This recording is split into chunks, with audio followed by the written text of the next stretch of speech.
Virtua Racing was released for the arcades by Sega in 1992 as the first release for the Sega Model 1 arcade hardware. This hardware was designed to use polygonal graphics which had been seen previously in the arcades through titles such as Hard Driving and Race Driving, but do it at a higher speed in a more realistic manner. The game was a massive success.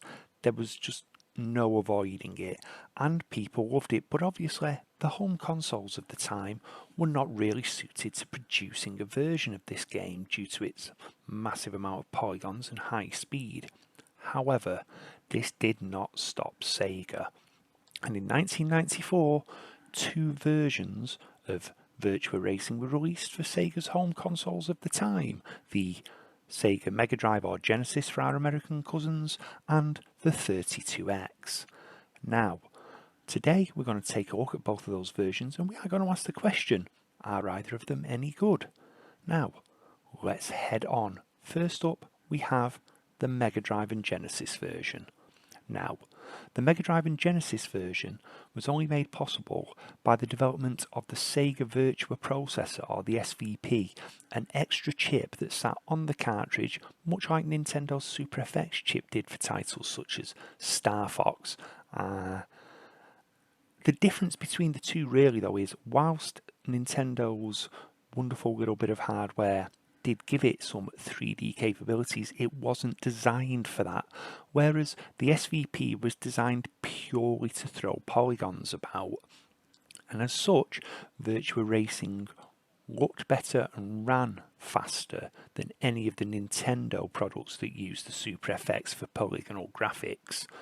Now, this did have cost implications, and despite what some people may have you think about video game prices in the past compared to now, this game retailed for $100 US or £70 here in the United Kingdom.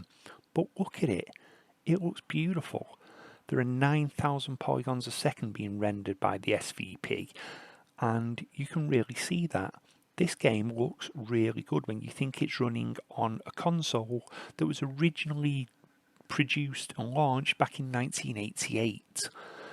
It's fairly smooth, the frame rate's good. Yes, it's clearly cut down compared to the arcade version, but the core thing is it plays well.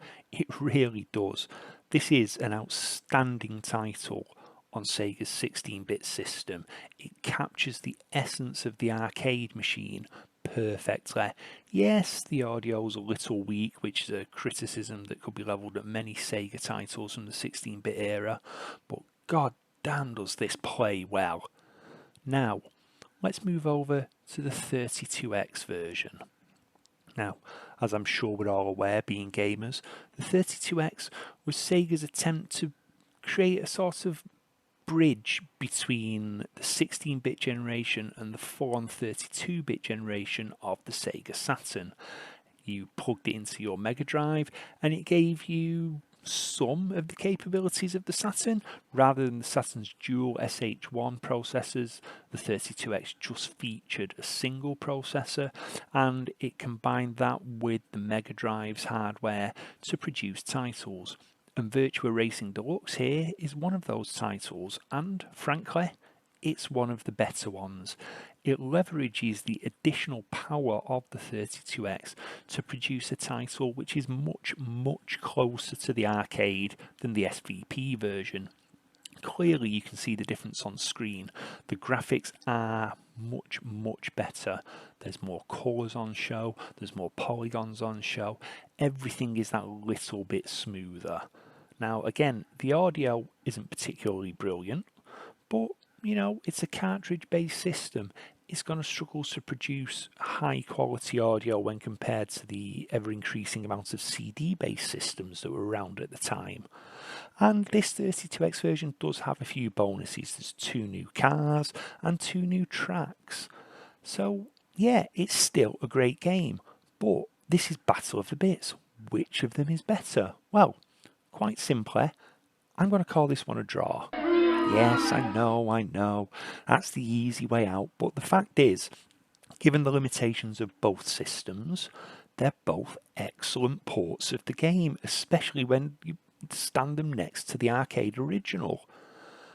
They're fairly easy to get hold of. Certainly the SVP powered 16-bit edition is a really common title despite its original high price, and the 32X version is one of the more commonly available titles for that piece of hardware if you have it.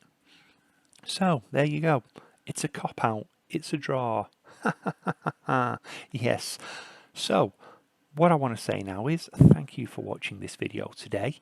If you've enjoyed it, hit the like button. If you really enjoyed it, hit the subscribe button and do ring the notification bell. It all helps. And this is me, Learner Drob, saying I will see you on the next 1632-bit video. Goodbye.